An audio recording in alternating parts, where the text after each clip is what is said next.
The unsurpassed, penetrating and perfect truth is seldom met with, even in 100,000 myriad kalpas. Now we can see and hear it. We can remember and accept it. I vow to make the Buddha's truth one with myself. Homage to the Buddha, homage to the Dharma, homage to the Sangha. Today we're going to talk about giving rise to the unsurpassed mind. Great Master Dogen starts off this chapter by talking about metaphors and how he uses them. The Shobogenzo is full of metaphors. He starts, our highest ancestor in India, Shakyamuni Buddha, once said, the snow-capped Himalayas are a metaphor for the great nirvana. You need to know that he is speaking metaphorically about something that can be metaphoric. Something that can be metaphoric implies that the mountains and nirvana are somehow intimately connected, and that they are connected in a straightforward manner.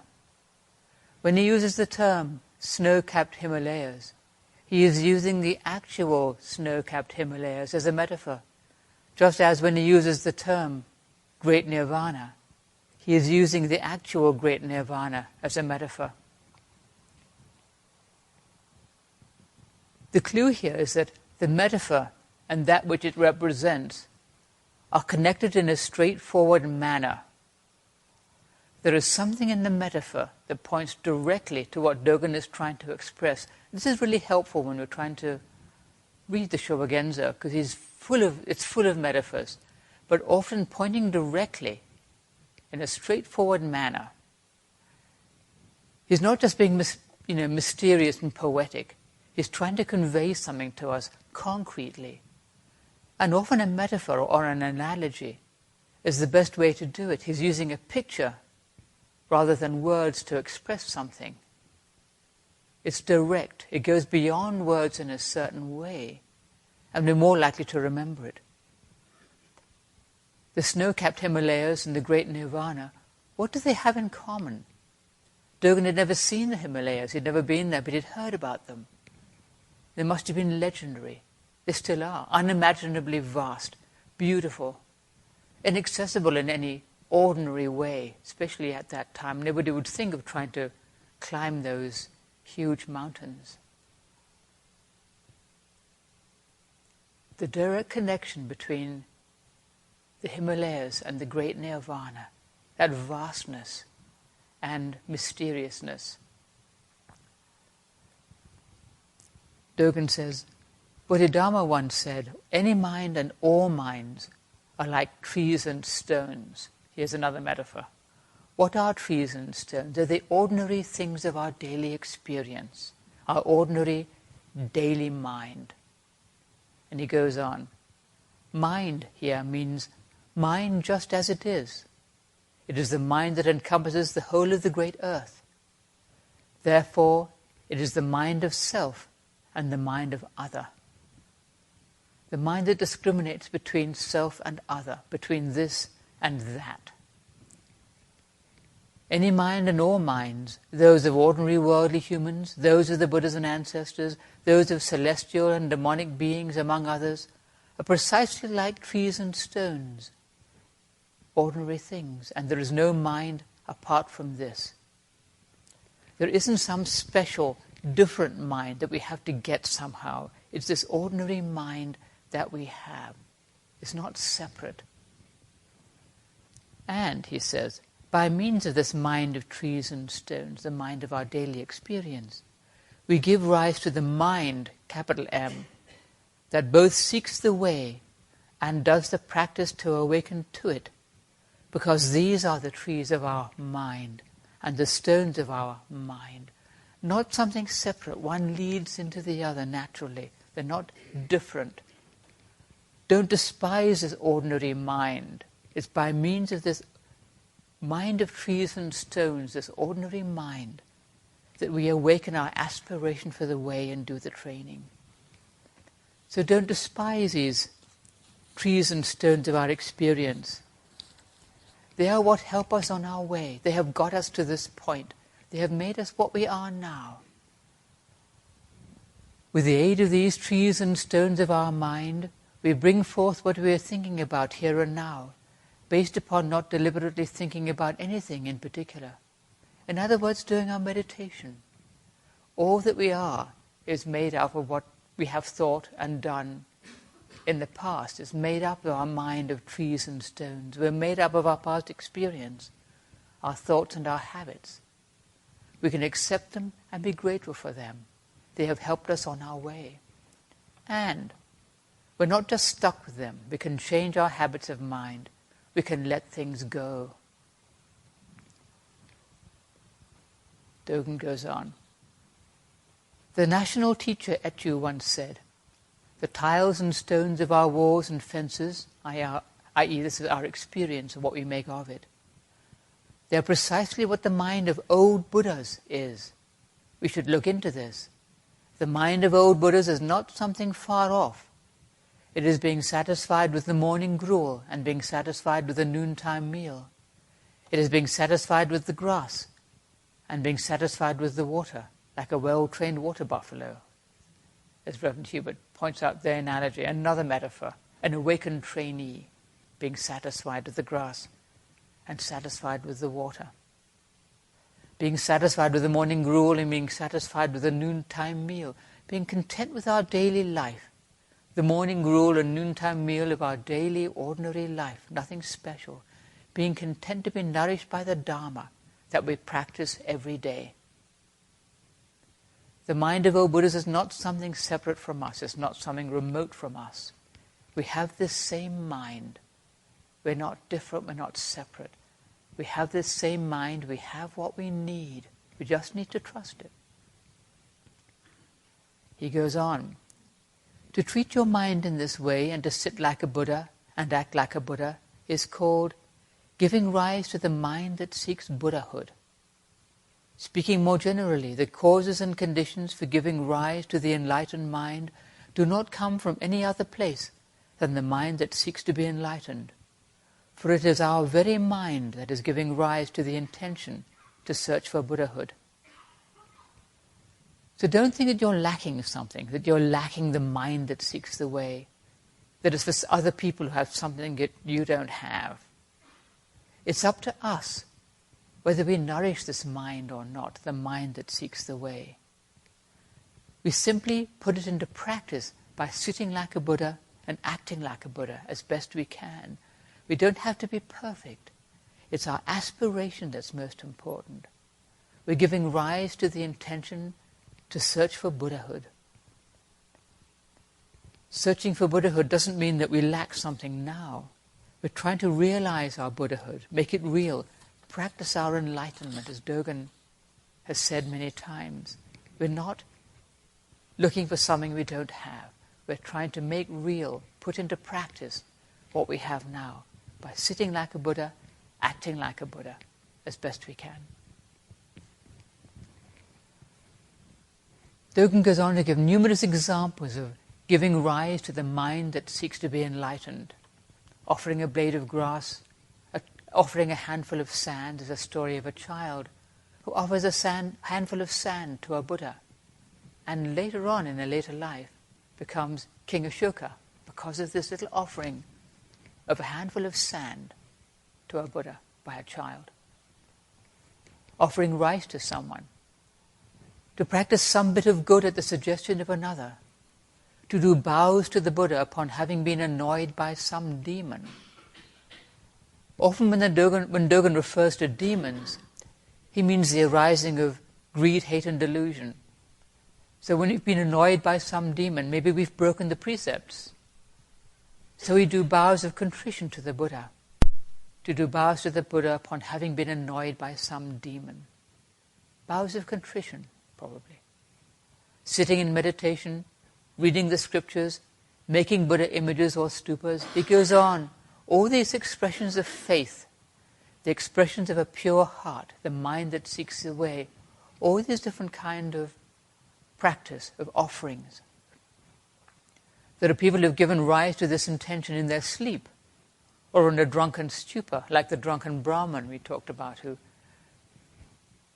became a monk when he was drunk, and then wakes up in the morning and is horrified, tears off his robes and runs away. But there's still merit in that. Or giving rise to the intention amidst falling leaves or flower petals, or peach blossoms or bamboos, or high in the heavens or deep in the ocean. Many of these examples are based on stories in the scriptures or tales of monks who have become enlightened on seeing peach blossoms or hearing a stone strike a piece of bamboo. The old stories are full of anecdotes like this. Dogen says, in all these cases, they have given rise to the mind of enlightenment, whilst within the enlightened mind, capital M, and have given rise to the mind of enlightenment, whilst within body and mind. There's no separation here. He goes back and forth. Our little daily mind, the enlightened mind, our body and mind, the mind that seeks the way is within all of these. Nothing separate. So Dogen goes back and forth and in and out.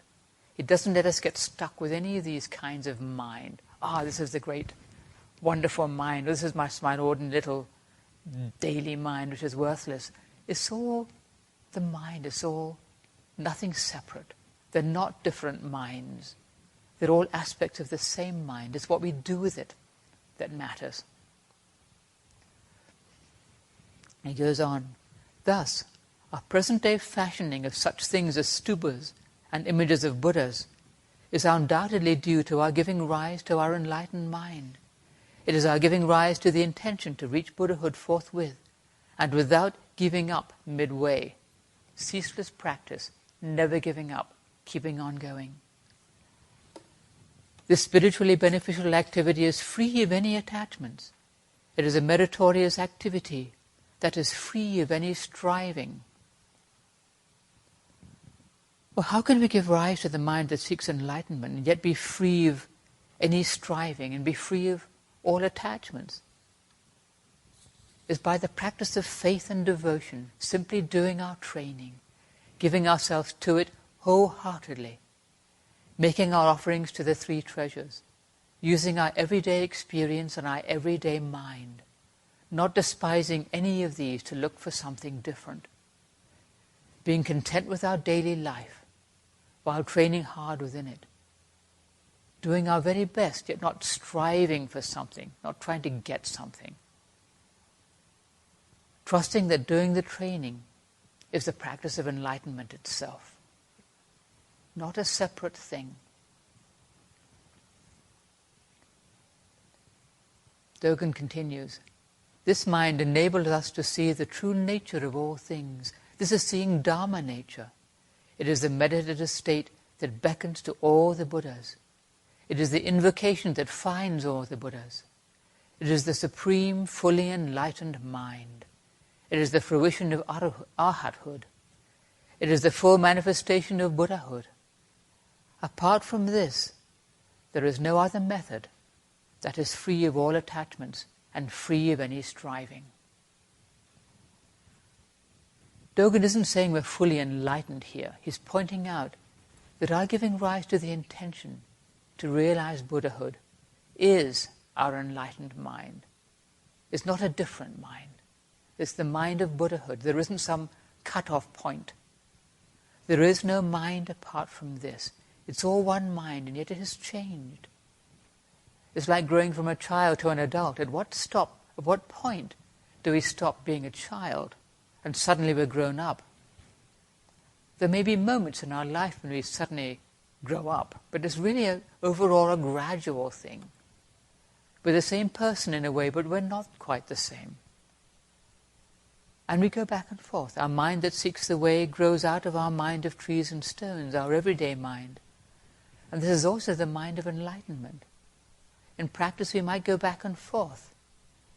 At one moment we may see the true nature of all things, have a glimpse, and a moment later we may do something completely dumb and selfish, childish even. We go back and forth. We're not guaranteed anything. It isn't a one-way thing. And there aren't separate stages or separate minds. It's all one mind. And this means we have to keep up our training and never think we've arrived. We're always going on, always becoming Buddha. If we think we've arrived, we've slid back. Always becoming Buddha, even when we make a mistake or seem to regress, we're still becoming Buddha. It's all ceaseless practice. Sometimes we may take a roundabout way for a while, like this son who goes away from his father and eventually finds his way back. He still finds his way back, but it's taken him a long time. It's all ceaseless practice. Never doubt this. All our training, our mistakes, are coming back. It's all the one mind, used in different ways. It's all ceaseless practice.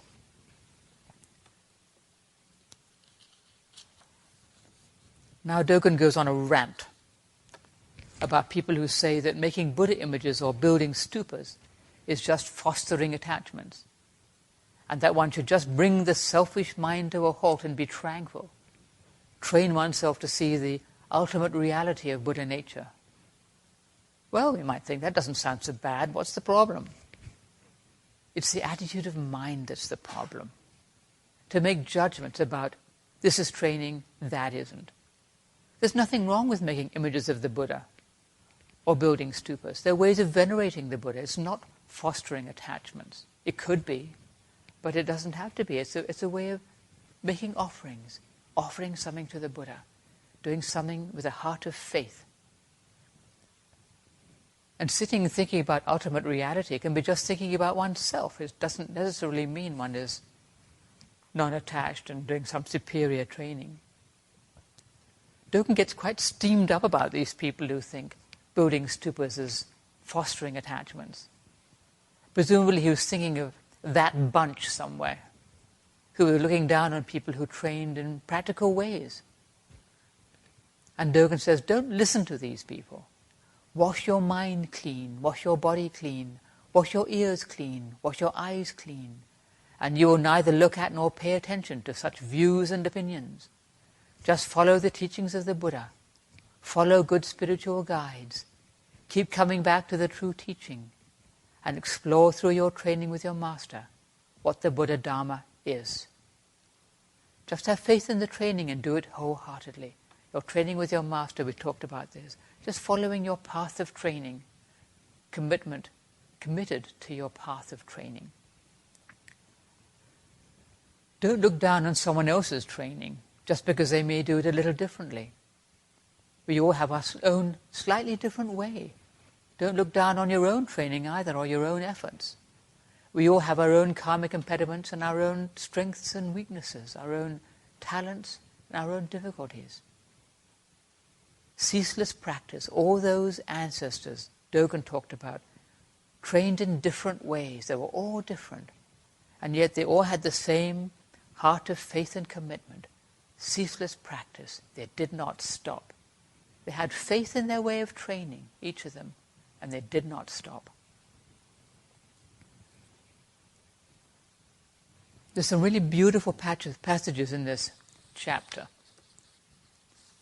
And I think not to try and figure them out too much, just let them kind of pour through. I'll read you a few.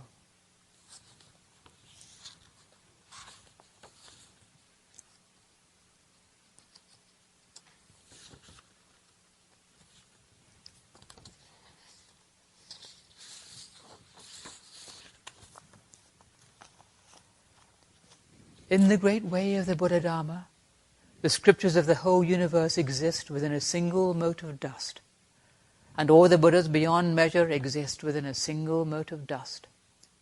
There is not a tree or a blade of grass that is separate from our body and mind.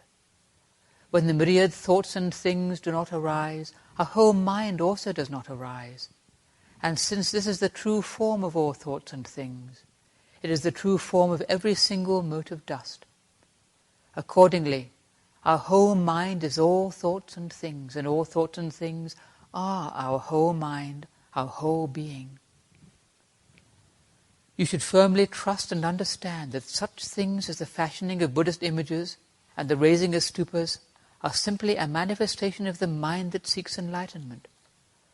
Such efforts to fulfill the wish to help rescue all sentient beings, have been fostered over millions of eons, but they are the giving rise to the intention to realize Buddhahood over millions and millions of eons.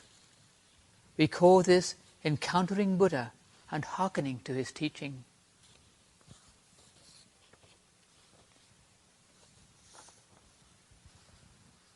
Nothing separate. Everything exists within a single mote of dust. There's nothing, not a tree or a blade of grass that is separate from our body and mind. Nothing is separate. Everything is part of everything else.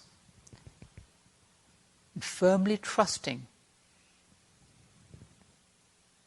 that such things as the fashioning of images and raising of stupas are just a manifestation of the mind that seeks enlightenment. Trust our simple faith, our simple training, whether we're doing something practical like building stupas, moving wood, sitting in meditation, or when we do it with a heart of faith and reverence. This is the mind that seeks enlightenment. And such efforts have been fostered over millions of eons. The ceaseless practice of beings, our own ceaseless practice. None of it separate, not my little practice, but just ceaseless practice that pervades everywhere.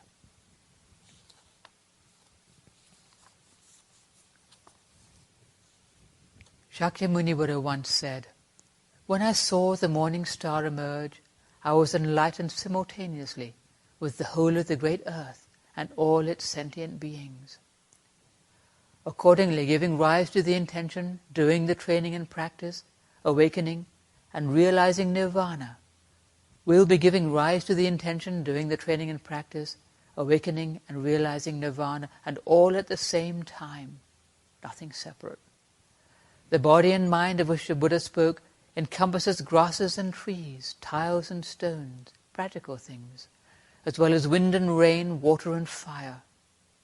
Finding ways to make use of these in order to help realize what the Buddha said is precisely what giving rise to the intention to realize Buddhahood is. Fashion your stupas and your images of Buddha by taking hold of the unbounded. And fashion your images of Buddha and your stupas by using both hands to scoop up the water of the Spirit from the mountain stream. For such actions are your giving rise to supreme, fully perfected enlightenment.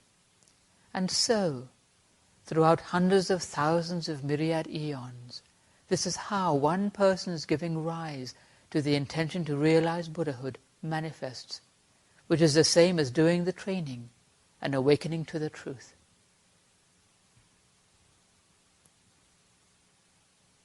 Our training pervades everywhere. Shakyamuni Buddha's training pervades us, past, present and future, in all times and in all worlds. Just to trust this. The grasses and trees, tiles and stones of our ordinary daily life, they're all part of it. Wind and rain, water and fire, the four elements, the water of the Spirit, all these things, they're all part of one thing.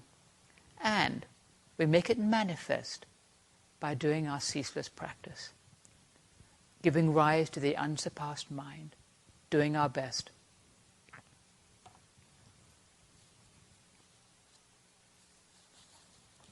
At the same time, when you hear the giving rise to the intention to realize Buddhahood as a one-time thing, after which it doesn't arise again, and that the fruits of awakening are a one-time event, you're not understanding the Buddha Dharma.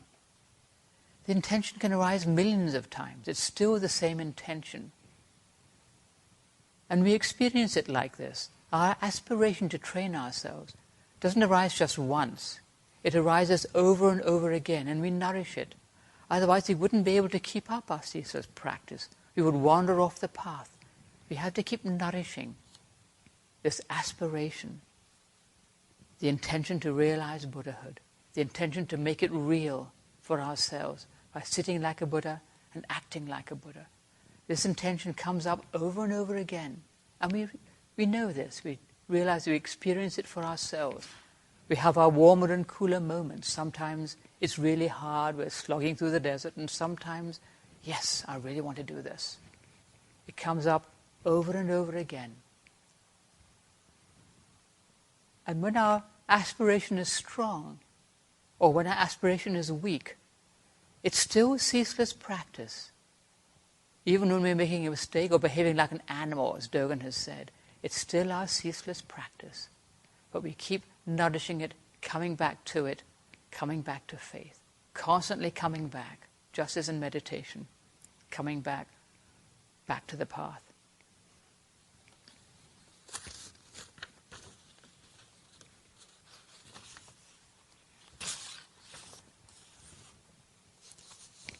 Dogen talks about making offerings to the Sangha. He's talking to these lay disciples, making offerings to monks. But as we see, it goes both ways.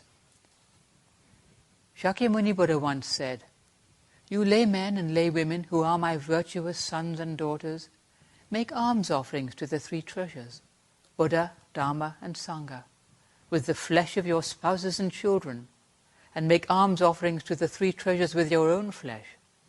How can all the monks who have already received the alms you've offered in good faith possibly fail to do their training?"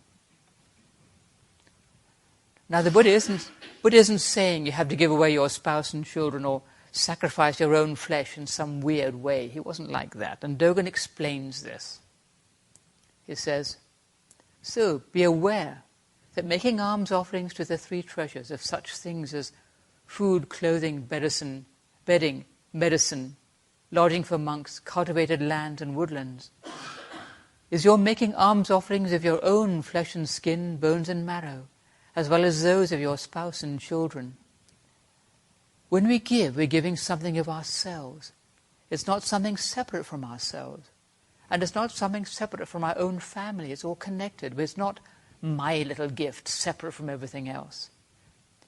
We give wholeheartedly. There's a boundlessness, whether a small or a large gift, and whoever we're giving to, whether we're giving to monks, giving to each other, giving to people we meet, giving time. There's a boundless giving. We're talking about this limitless, boundless, seamless giving and receiving. Dogen goes on, "Having already entered the three treasures ocean of meritorious activity, you are therefore all of one and the same flavor. Because you are all of one and the same flavor, you are the three treasures. The meritorious activity of the three treasures has already manifested in the skin and flesh, bones and marrow of your own body, as well as that of your spouse and children, for it is your diligence in doing your utmost to practice the way. Now, joining with the true nature and form of the world-honored one, you should explore the skin and flesh, bones and marrow of the Buddha's way. This present alms offering of your very being is your giving rise to the intention to realize Buddhahood. So how could those monks who received your offering possibly fail to do the practice and do it correctly from start to finish? Our offerings are our training, and our training is our offering, nothing separate. And for monks, because we live on offerings, we really need to train ourselves as deeply and faithfully as we can in order to be worthy of those offerings and to give merit to the donors, is we take it seriously. So we all make offerings, both lay people and monks. It goes both ways. We make offerings to each other, both physical and spiritual offerings. The two kinds of alms, material and spiritual, have the endowment of boundless merit. That's what it means. Nothing separate, nothing greater, nothing smaller, nothing truer, nothing less true. In any kind of offering, there is boundless merit. Whoever we're offering to, whatever we are offering, we're offering with a sincere heart. Whether we're building stupas, creating a golden body of the Buddha 16 feet high, or a child offering a handful of sand with a pure heart, there is boundless merit. The opening of the heart, giving rise to the unsurpassed mind.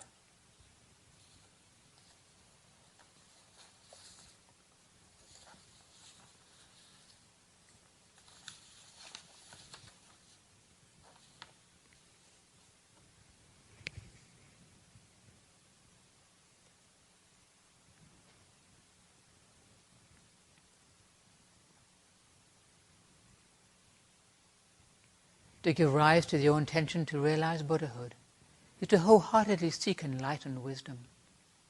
This wholeheartedness must be as a single blade of grass or a single tree, because it is your single moment of life and your single moment of death. It's all part of the same thing.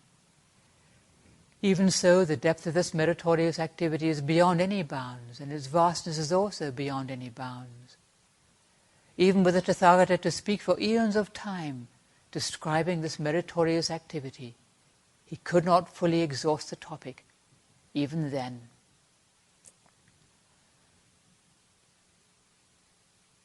Thus, entering into the depths of the mountains to ponder the Buddha's way may well be easy, whereas to fashion a stupa or fashion a Buddha is ever so hard. Though both approaches are ripened by diligence and strenuous effort, the one makes use of the mind, and the other is being used by the mind, capital M, which is different by far. Time after time, giving rise to the enlightened mind in this way makes the Buddhas and ancestors manifest.